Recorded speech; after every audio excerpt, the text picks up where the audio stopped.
On March 20th and 21st, 2010 history was made on Capitol Hill by two events which foreshadow America's potential future. One was the passage, by use of the nuclear option, of radical leftist healthcare legislation. The other was an unprecedented, spontaneous showing of opposition by ordinary patriotic Americans who, standing shoulder to shoulder, heralded the call for a new direction in American history.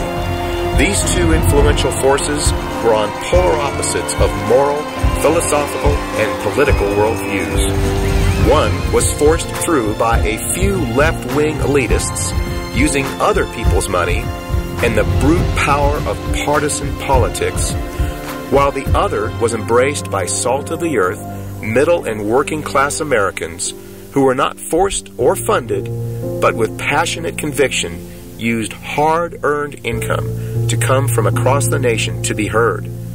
Although reflecting diverse classes, races, genders, and interests, they were unified in their opposition to the radical agenda of the current administration. Why did Tea Party protesters from many different grassroots movements go to D.C.?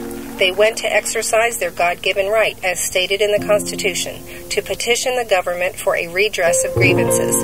The common thread of opposition expressed by these citizens was based on appeals to personal freedom, political liberty, and fiscal responsibility. Put simply, they declared themselves free citizens of a republic, not willing to stand for centralized government, hijacking a huge section of the economy.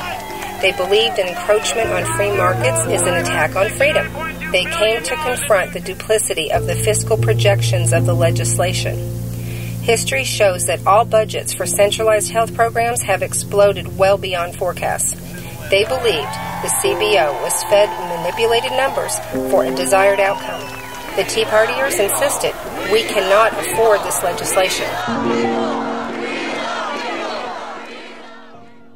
What did Tea Party protesters do in D.C.? On Saturday, March 20th, they gathered on the West Lawn at the Capitol and had an energetic rally attended by tens of thousands of citizens. NBC and MSNBC reported 1,500 to 2,000 in attendance. This was a bold lie.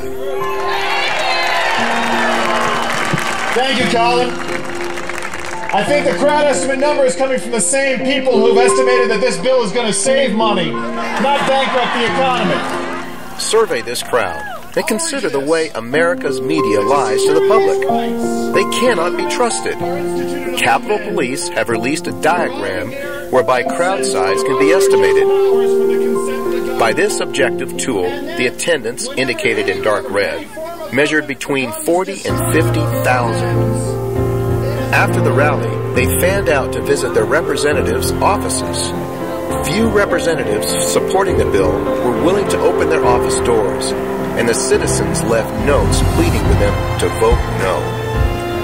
Representatives available to petition were hospitable and appreciated the visits. Eventually, the protesters regrouped on the West Lawn and began a march around the Capitol complex. They surrounded the Capitol with a steady stream of singing, chanting citizens for the first time in history. Thank you! This is the awesome American people here!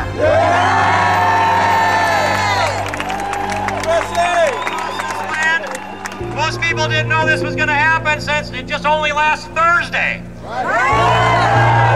Surprise, we're here! It's greater than before. Never before have the American people surrounded the Capitol like the walls of Jericho.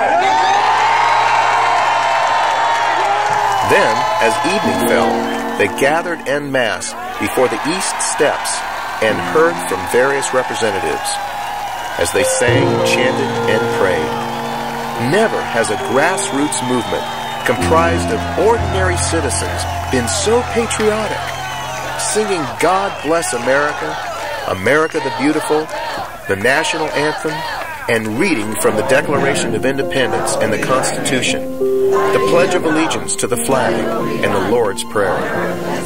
These are representative of the rallying cry of the movement. 60s radicals marched and protested, but it was against America as the founders established it. Tea Partiers marched in protest for the founders' vision. 60s radicals burned the flag. Tea Partiers pledge allegiance to it. They vilify the military. Tea Partiers profoundly support it. They call the police pigs. We cheer the police. They promoted drug use and free sex. Tea Partiers celebrate traditional lifestyle and work ethic. 60s radicals said, quote, without mass struggle, there can be no revolution. Without armed struggle, there can be no victory, end quote. But Tea Partiers kneeled down and prayed, and then rose to hear quotes from our founding fathers, chanting freedom, freedom, freedom. On Sunday morning, Tea Partiers gather on the West Lawn for a worship service, then congregated on the South Side to chant to the representatives as they walked to the Capitol building. After the parade of representatives had ended, Tea Partiers came together on the South Lawn and chanted toward the Capitol building.